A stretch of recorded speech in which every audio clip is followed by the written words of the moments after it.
Sir, ഇപ്പോൾ Israel president Benjamin നെതന്യാഹുവിന് prostate cancer സ്ഥിരീകരിച്ചു എന്നുള്ളൊരു വാർത്ത വരുന്നുണ്ടായിരുന്നു. ഇത് കേട്ട സമയത്ത് നമ്മളൊക്കെ ഭയങ്കര അത്ഭുതത്തോടെയാണ് നോക്കിക്കണ്ടത്. എങ്ങനെ വൺസ് ഇത് സ്ഥിരീകരിച്ച് കഴിഞ്ഞാൽ ക്യൂർ ആവാൻ കുറച്ച് പാടുള്ളതാണോ, അല്ലെങ്കിൽ നമുക്ക് കൺട്രോൾ ചെയ്യാൻ മാത്രം പറ്റുള്ളത്? പ്രോസ്റ്റേറ്റ് ക്യാൻസറിനെ പറ്റി പറയുമ്പോൾ അത് ഏത് സ്റ്റേജിലാണ് ഡയഗ്നോസ് ചെയ്യുന്നു എന്നുള്ളത് അനുസരിച്ചിരിക്കും അതിൻ്റെ ക്യൂർ റേറ്റ്സ് ഒക്കെ. ഓക്കെ, പറയാൻ സാധിക്കും. അപ്പം ഇപ്പോഴത്തെ സാഹചര്യത്തിൽ മിക്ക പ്രോസ്റ്റേറ്റ് ക്യാൻസറുകളും കുറച്ച് ഏർലി സ്റ്റേജിലാണ് കണ്ടുപിടിക്കുന്നത്. പ്രത്യേകിച്ചും നമ്മുടെ എനിക്കൊന്ന് കഴിഞ്ഞ ഒരു 10-20 വർഷമായിട്ട് നമ്മളൊരു ബ്ലഡ് ടെസ്റ്റ് ചെയ്യുന്നുണ്ട്, PSA ടെസ്റ്റ്. അത് ചെയ്യാൻ തുടങ്ങിയ കാലം മുതൽ പ്രോസ്റ്റേറ്റ് ക്യാൻസറുകൾ കൂടുതലും ഏർലി പ്രോസ്റ്റേറ്റ് ക്യാൻസർ, അതായത് നേരത്തെ ക്യാൻസറുകൾ സ്റ്റേജ് 1 സ്റ്റേജ് 2 നമ്മൾ കണ്ടുപിടിച്ച് വരുന്നുണ്ട്. അപ്പം അങ്ങനത്തെ ക്യാൻസറുകളൊക്കെ നേരത്തെ ചികിത്സിച്ച് കഴിഞ്ഞാൽ ഓൾമോസ്റ്റ് 95% ക്യൂർ റേറ്റ്സ് ഉണ്ട്. ഓക്കെ. എന്നാൽ ചില ക്യാൻസറുകളൊക്കെ ലേറ്റായിട്ട് കണ്ടുപിടിച്ച്, അതായത് ശരീരത്തിൻ്റെ മറ്റു ഭാഗങ്ങളിലേക്കൊക്കെ സ്പ്രെഡ് ആയിട്ടുണ്ടെങ്കിൽ അതിൻ്റെ ട്രീറ്റ്മെൻറ്റ് പല രീതിയിലുണ്ട്. അത് ട്രീറ്റ്മെൻറ്റ് എടുത്തു കഴിഞ്ഞാലും അതിൻ്റെ ലൈഫ് എക്സ്പെക്റ്റൻസി കുറവായിരിക്കും, സർവൈവൽ റേറ്റ്സ് കുറവായിരിക്കും. ഇപ്പം 5 years സർവൈവൽ റേറ്റ് നോക്കുകയാണെങ്കിൽ ഒരു 50% ഒക്കെ കാണത്തുള്ളൂ. മറ്റേ 95% ചാൻസസ് സർവൈവലുണ്ട്. കംപ്ലീറ്റ് ക്യൂർ റേറ്റ് ആണ് ഏർലി സ്റ്റേജിൽ പ്രോസ്റ്റേറ്റ് ക്യാൻസർ ഡയഗ്നോസ് ചെയ്യുകയാണെങ്കിൽ. അപ്പോൾ ബേസിക്കലി ഇതെല്ലാം ഏത് സ്റ്റേജിലാണ് ഡയഗ്നോസ് ചെയ്യുന്നത് അനുസരിച്ചിരിക്കും അതിൻ്റെ ക്യൂർ റേറ്റും അതിൻ്റെ സർവൈവൽ റേറ്റും പ്രോസ്റ്റേറ്റ് ക്യാൻസറിൻ്റെ. ഇപ്പോൾ പ്രോസ്റ്റേറ്റ് ക്യാൻസർ മറ്റേ ക്യാൻസറെ സംബന്ധിച്ച് നോക്കുമ്പോൾ ഒരു മിക്ക ക്യാൻസറുകളും ഒരു സ്ലോ ഗ്രോയിങ് ആണ്.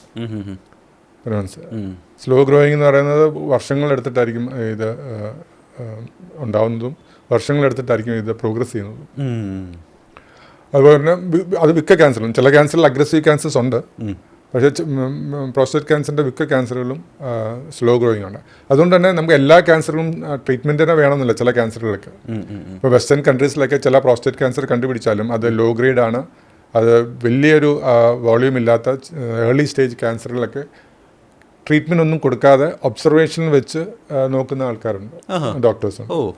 അതൊക്കെ വെസ്റ്റേൺ കൺട്രീസിലൊക്കെ പറ്റും, ബിക്കോസ് അവർ റെഗുലർ ഫോളോ അപ്പ് ചെയ്യുന്നുണ്ട്, റെഗുലറായിട്ട് അത് ചെക്കപ്പുകൾ നടത്തുന്നുണ്ട്. അങ്ങനെ വരുമ്പോൾ നമുക്ക് early stage cancers, low grade cancers, വലിയ അപകടകാരി അല്ലാത്ത ക്യാൻസേഴ്സൊക്കെ നമുക്ക് ഒരു ട്രീറ്റ്മെൻറ്റും കൊടുക്കാതെ നമുക്ക് കുറേ കാലം നമുക്ക് മുന്നോട്ട് പോകാൻ പറ്റും.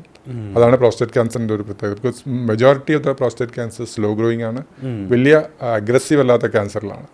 പക്ഷെ നമുക്ക് ടെസ്റ്റുകളൊക്കെ നേരത്തെ ചെയ്യുമ്പോൾ തന്നെ നമുക്കറിയാൻ പറ്റും അത് എത്രത്തോളം ക്യാൻസർ ഉണ്ടെന്നുള്ളത്. അത് സ്ലോ ഗ്രോയിങ് ആണോ, അതിൻ്റെ വോള്യൂം അനുസരിച്ച്, അതിൻ്റെ തോതനുസരിച്ച് നമുക്ക് ഡിസൈഡ് ചെയ്യാം അത് ട്രീറ്റ്മെൻറ്റ് വേണോ. ചില ക്യാൻസറിന് ട്രീറ്റ്മെൻറ്റ് ഇല്ലാതെ നമുക്കത് കുറച്ച് നാൾ നോക്കാം. ചില ക്യാൻസറിൽ നേരത്തെ ട്രീറ്റ്മെൻറ്റ് എടുത്താൽ more than 95% ക്യൂർ റേറ്റ്സ് ഉണ്ട്.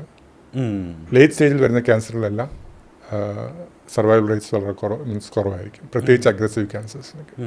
എന്നാലും ലേറ്റ് സ്റ്റേജിൽ കണ്ടുപിടിക്കുന്ന ക്യാൻസറിലൊക്കെ മിക്കവാറും 10-15 വർഷമൊക്കെ ജീവിച്ചിരിക്കാം. ഓക്കെ.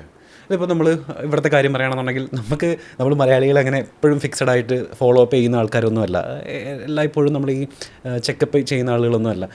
അപ്പോൾ ഈ പറയുന്ന പോലെ ലേറ്റായിട്ട് വരുന്ന കേസുകളായിരിക്കും നിങ്ങൾ കൂടുതലും ഹാൻഡിൽ ചെയ്യുകയല്ലോ. എന്തെങ്കിലും ഇവിടുത്തെ ഒരു ട്രെൻഡ് പറയുകയാണെന്നുണ്ടെങ്കിൽ ഇവിടെ ആൾക്കാർക്ക് അങ്ങനെ വരാനുള്ള റീസൺസ് എന്തെങ്കിലും പെർട്ടിക്കുലർലി ഉണ്ടോ, അല്ലെങ്കിൽ എന്തൊക്കെ കാര്യങ്ങളാണ് നമ്മൾ ശ്രദ്ധിക്കേണ്ടത് എന്നുള്ളത് ചോദിച്ചാൽ എന്താ പറയുക?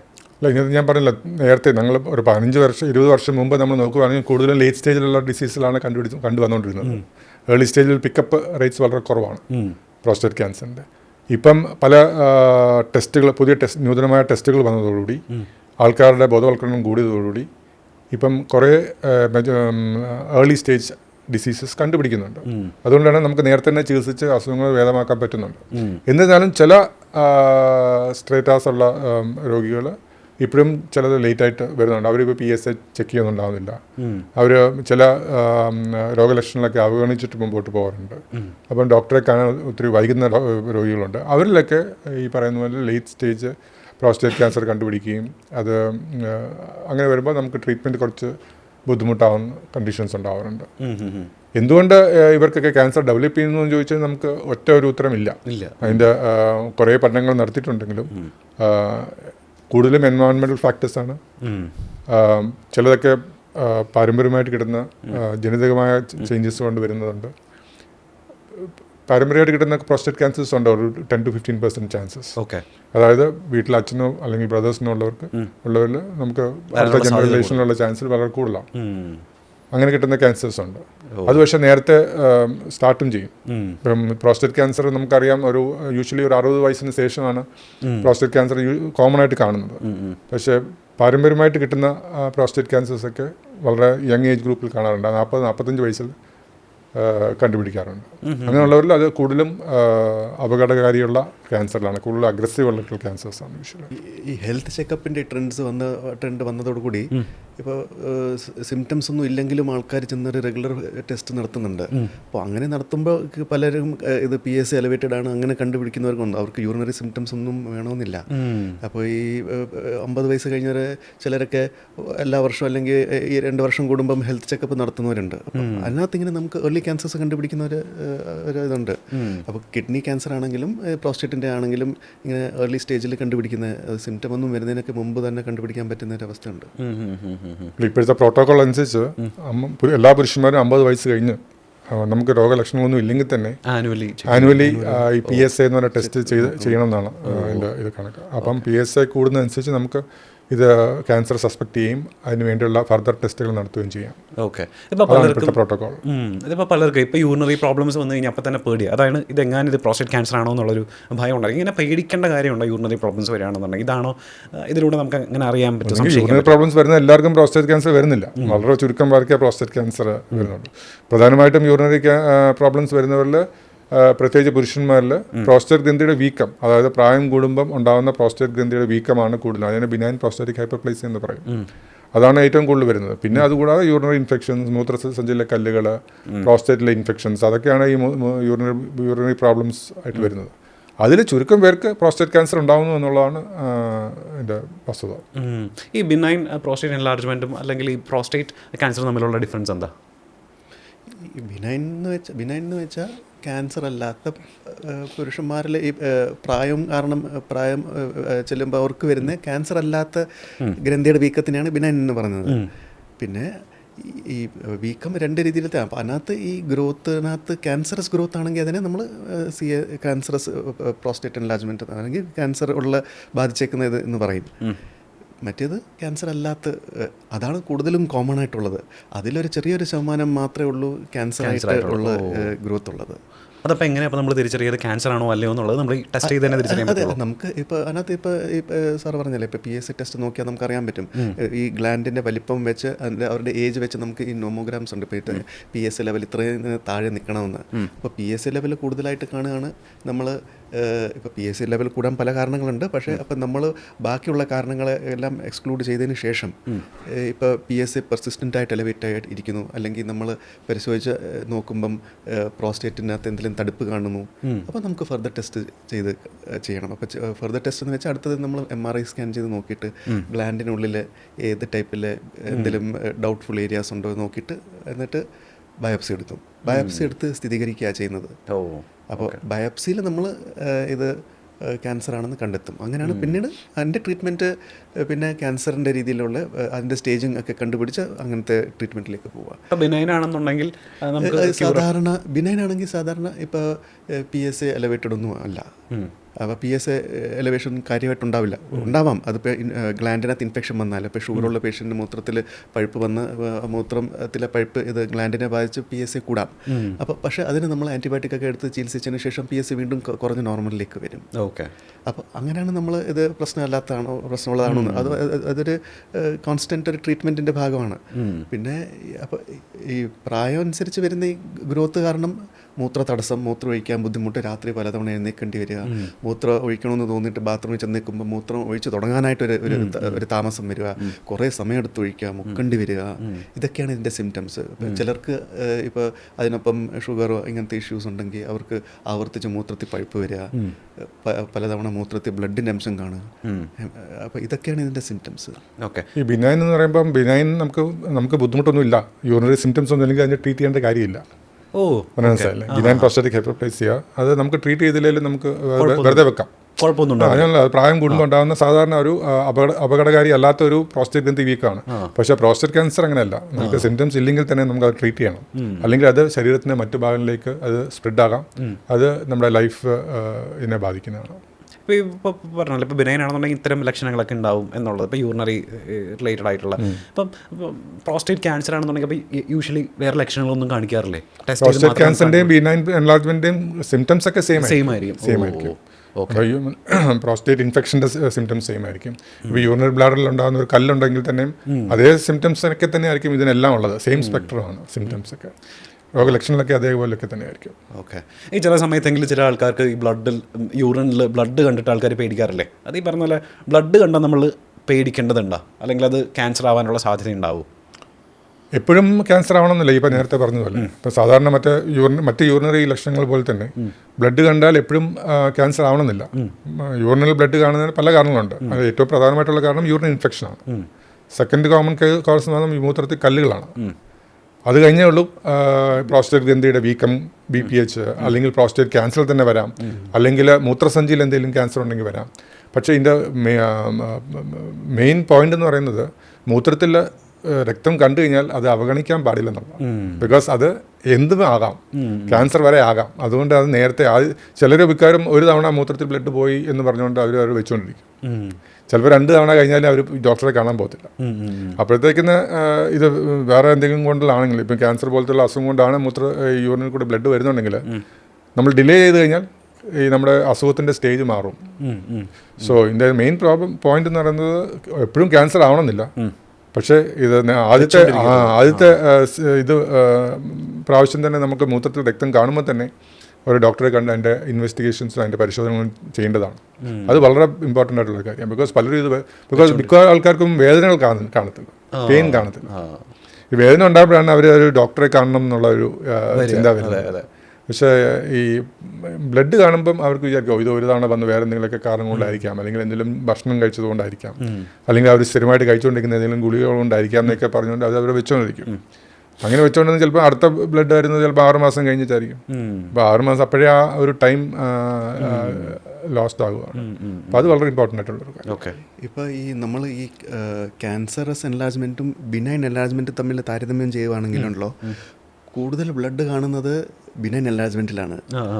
അപ്പോൾ ഈ ക്യാൻസറിനകത്തും ഉണ്ടാവാം ബ്ലീഡിങ്, എന്ന് വെച്ചാൽ യൂറിനകത്ത് ബ്ലഡ് കാണാം. പക്ഷെ അത് കൂടുതലും ബിനൈൻ എൻലാർജ്മെൻറ്റിലാണ് കൂടുതൽ ശതമാനം കാണുന്നത്. മനസ്സിലായില്ലേ? ഓക്കെ. ഇതുപോലെ ഇടയ്ക്കിടയ്ക്ക് ഈ പറഞ്ഞ ഡോക്ടർ പറഞ്ഞില്ലേ, ഇത് കൂടുതലായിരിക്കും ചില ആൾക്കാർക്ക് ഈ പറഞ്ഞ ഇടയ്ക്ക് രാത്രി പലതവണ മൂത്രമൊഴിക്കാൻ എഴുന്നേക്കുന്ന ഒരു അവസ്ഥ.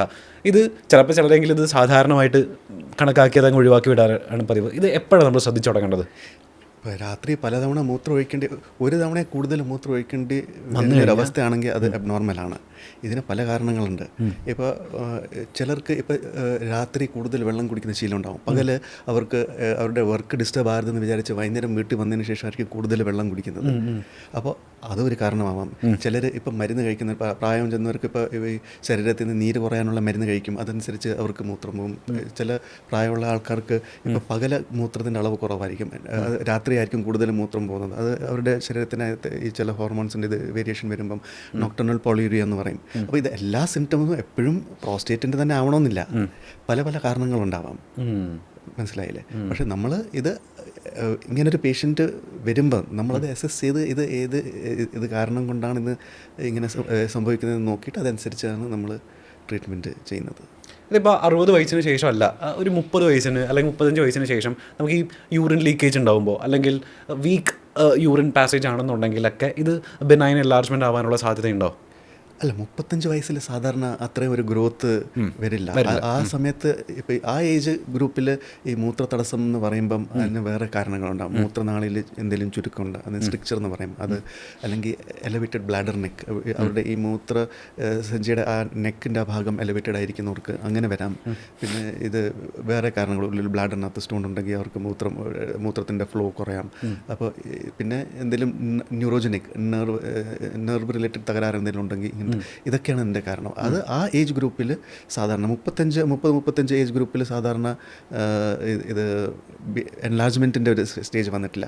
പിന്നെ വേറെ ആ ഏജ് ഗ്രൂപ്പിൽ വേറൊരു സാധ്യത ഉള്ളതെന്ന് വെച്ചാൽ അവർക്ക് എന്തെങ്കിലും യൂറിനറി ഇൻഫെക്ഷൻ വന്നിട്ട് അത് പ്രോസ്റ്റേറ്റിനെ ബാധിക്കുമ്പം ആ പ്രോസ്റ്റേറ്റിനെ ബാധിച്ചിരിക്കുന്ന സമയത്ത് ഒരു നീര് വീഴ്ച വരും. ഒരു നീര് കാരണം അവർക്ക് ഫ്ലോ തടസ്സം വരാം. അല്ലാണ്ട് ആ ഒരു ഏജ് ഗ്രൂപ്പിൽ സാധാരണ എൻലാജ്മെൻറ്റ്, ക്യാൻസറസോ ബിനൈൻ എൻലാജ്മെൻറ്റിൻ്റെ ഒരു ഇതില്ല.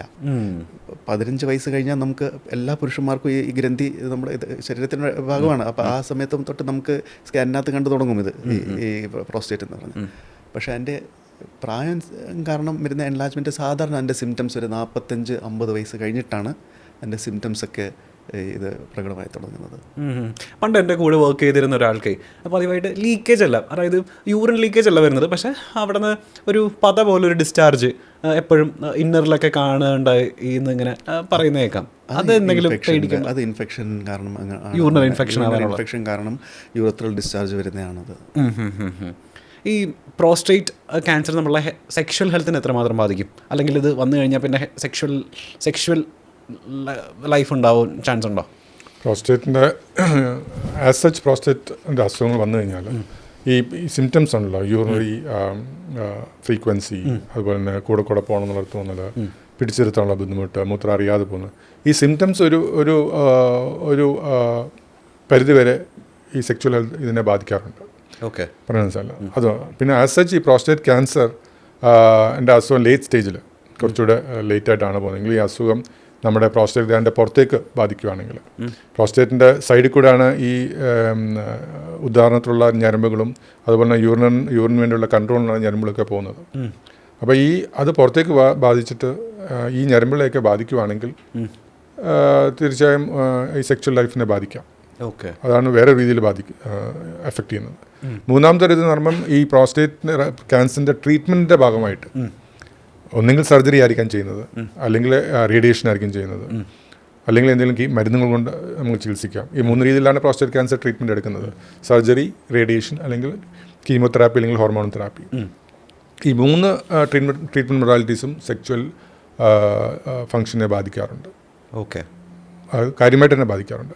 ബിക്കോസ് സർജറി ആയാലും ഞാൻ പറയുന്ന പോലെ ഇപ്പം ലേറ്റസ്റ്റ് ടെക്നിക്സ് ഒക്കെ വന്നിട്ടുണ്ടെങ്കിൽ പോലും ഈ പ്രോസ്റ്റേറ്റിൻ്റെ സൈഡിൽ കൂടെയാണ് ഈ ഞരമ്പുകളൊക്കെ പോകുന്നത്. അപ്പം ഈ ഞരമ്പുകളുടെ ഇഞ്ചുറി വരാനുള്ള ചാൻസ് വളരെ കൂടുതലാണ് സർജറി ചെയ്യുമ്പോഴായാലും റേഡിയേഷൻ ആയാലും. അപ്പം ഈ ഞരമ്പിൻ്റെ ഇഞ്ചുറി വരുമ്പോൾ ഒരു പരിധി വരെ സെക്ച്വൽ ലൈഫിനെ ബാധിക്കാറുണ്ട്. ഓക്കെ. പിന്നെ ഇതൊന്നും ഇല്ലെങ്കിലും ഇപ്പോൾ ഒരു ക്യാൻസറിൻ്റെ ഡയഗ്നോസിസ് വന്നു കഴിഞ്ഞാൽ മാനസികമായിട്ട് ഒരു മനുഷ്യന് അത് ബാധിക്കാം. അപ്പോൾ ആ സമയത്ത് പിന്നെ ഇതിനോടുള്ളൊരു താല്പര്യം ഒക്കെ അതും ഇതിനെ ബാധിക്കും. ബേസിക്കലി മാനസികമായിട്ടുള്ള ഒരു പ്രശ്നങ്ങൾ അതും ഇതിനെ ബാധിക്കും. ഓക്കെ. ഈ പ്രോസ്റ്റേറ്റ് സൈസ് വലുതായാലേ എന്തൊക്കെ സിംറ്റംസാണ് യൂഷ്വലി ഒരു മനുഷ്യന് കാണിക്കുക? ഇപ്പോൾ ഞാൻ നേരത്തെ പറഞ്ഞതുപോലെ ഇപ്പോൾ ഈ ഗ്ലാൻഡിൻ്റെ വളർച്ച, അപ്പോൾ ഈ ഗ്ലാൻഡിൻ്റെ ഉള്ളിൽ കൂടെയാണ് ഈ മൂത്രനാളി പുറത്തേക്ക് വരുന്നത്. അപ്പോൾ ഇത് വളർച്ച കൂടുന്നതനുസരിച്ച് ഇപ്പം മൂത്രം ഒഴിക്കാൻ തടസ്സം വരിക, മൂത്രം ബ്ലാഡറിൽ ഒഴിച്ചതിന് ശേഷം ബാലൻസ് ഉള്ള ഒരു ഫീലിംഗ് വരിക, ആ കെട്ടിക്കിടക്കുന്ന യൂറിനകത്ത് ആവർത്തിച്ച് പഴുപ്പുണ്ടാവുക, കെട്ടിക്കിടക്കുന്ന യൂറിനകത്ത് സ്റ്റോൺ ഫോർമേഷൻ വരിക. അപ്പോൾ ഇതൊക്കെയാണ്. പിന്നെ ഇപ്പോൾ ഈ ചിലരൊക്കെ ഇപ്പോൾ നോട്ടീസ് ചെയ്തിട്ടുണ്ടാവും, അവരുടെ സമപ്രായമുള്ള ആൾക്കാർ അവർ രണ്ടുപേരും ഒരുമിച്ച് ഇപ്പോൾ എവിടെയെങ്കിലും യൂറിനലിൽ കയറുവാണെങ്കിൽ ചിലർക്ക് കുറേ സമയം എടുത്തിട്ടാണ് മൂത്രം ഒഴിക്കുന്നത്.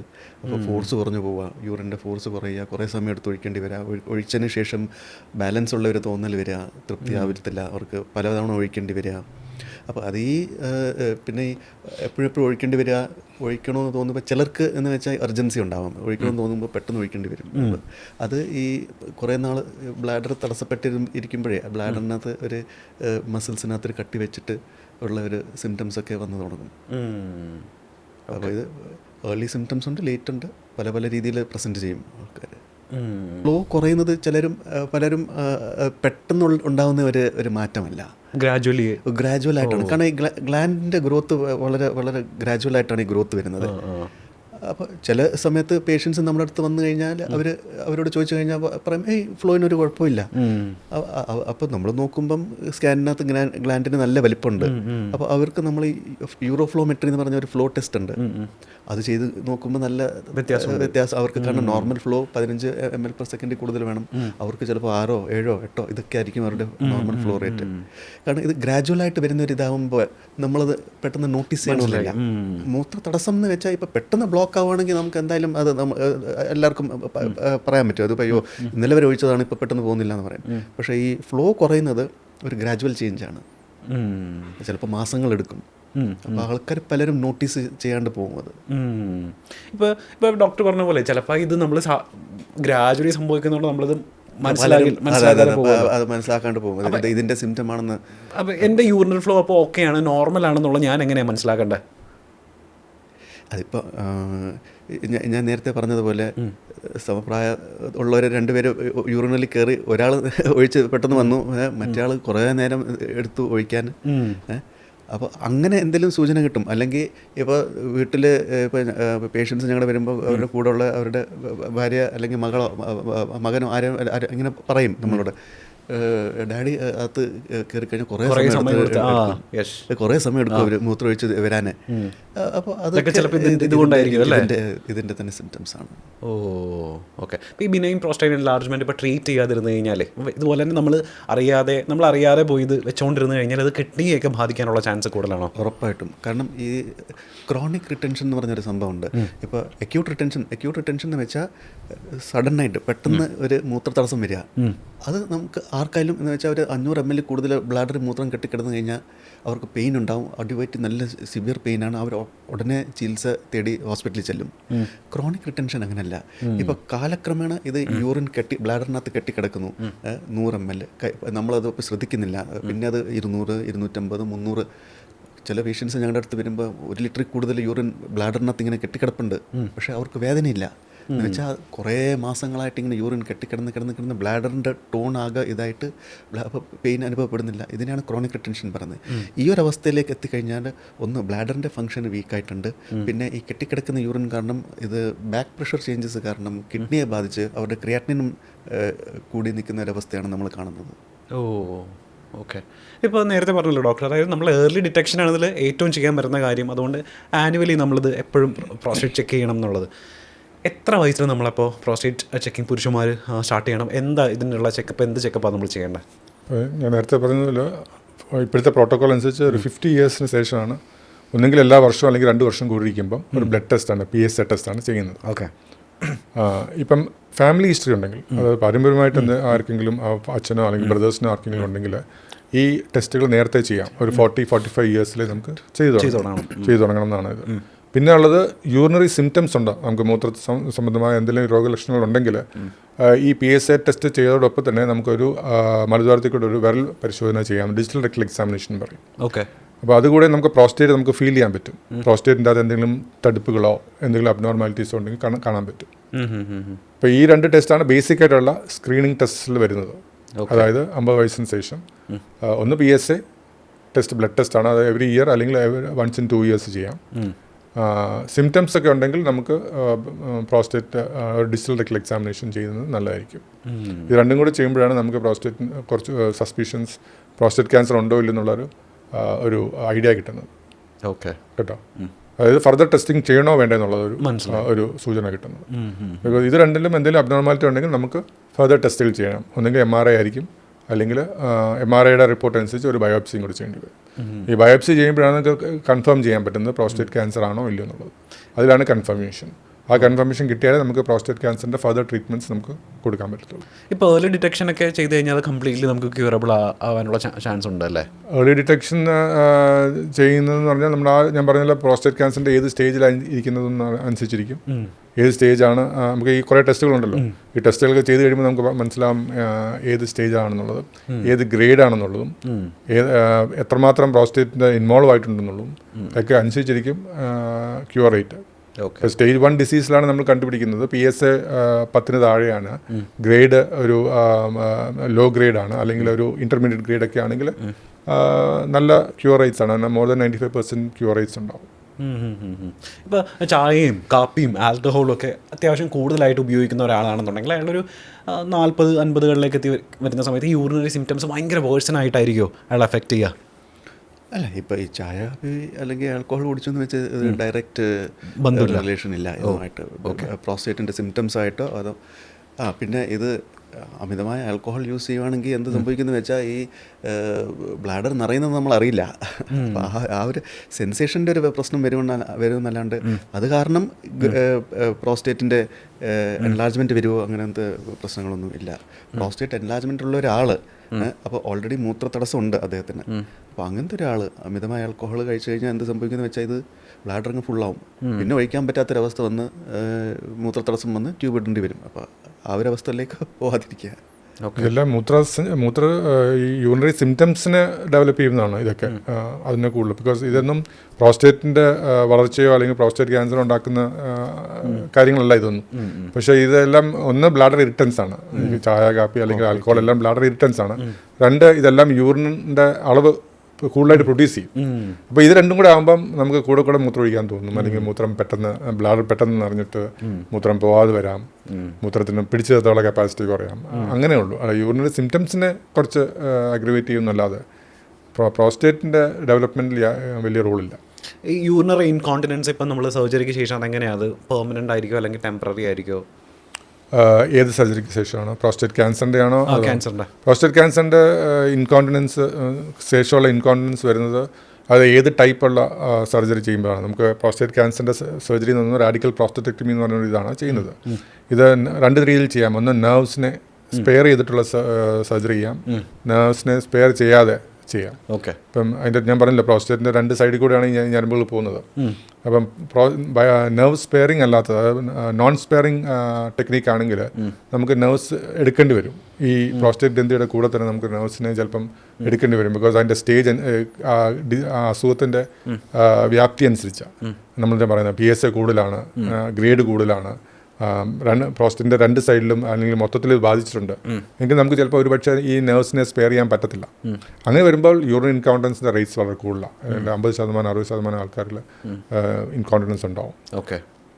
അതല്ല, ലോ വോളിയം ഡിസീസാണ്, PSA കുറവാണ്, ഏർലി സ്റ്റേജ് ഡിസീസാണ്, പ്രോസ്റ്റേറ്റിൻ്റെ ഒരു ചെറിയ ഭാഗം മാത്രമേ ഇൻവോൾവ്മെൻ്റ് ഉള്ളൂ എങ്കിൽ നമുക്ക് രണ്ട് സൈഡിലും നെർവ്സ് പ്രിസർവ് ചെയ്തുകൊണ്ട് തന്നെ നമുക്ക് സർജറി ചെയ്യാം, പ്രോസ്റ്റേറ്റ് റിമൂവ് ചെയ്യാം. അങ്ങനെയുള്ളവരിലെ ഇൻകോണ്ടിനൻസ് വളരെ കുറവാണ്. ഏതാണ്ട് 10 to 15% അല്ലെങ്കിൽ 25% താഴെയുള്ളൂ. ഇത് മിക്ക ഇൻകോണ്ടിനൻസ് ഒരു വർഷത്തിനുള്ളിൽ മെജോറിറ്റി 3 to 6 months അല്ലെങ്കിൽ 1 yearനുള്ളിൽ അത് റിക്കവർ ചെയ്യും.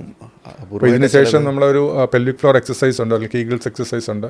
അത് അവരെ പഠിപ്പിച്ചു കൊടുത്തിട്ട് അത് അവരോട് ചെയ്തു കഴിഞ്ഞാൽ അവരുടെ മസിൽസ്, പ്രോസ്റ്റേറ്റിന് ചുറ്റുമുള്ള മസിൽസ് ഉണ്ടല്ലോ, യൂറിനറി കൺട്രോളിനുള്ള മസിൽസൊക്കെ കുറച്ചുകൂടെ സ്ട്രെങ്തൻ ചെയ്യാൻ പറ്റും. അത് ചെയ്തു വരുമ്പോൾ തന്നെ ഒരു 3 to 6 months അല്ലെങ്കിൽ 1 yearനുള്ളിൽ മെജോറിറ്റി റിക്കവറും ആവും.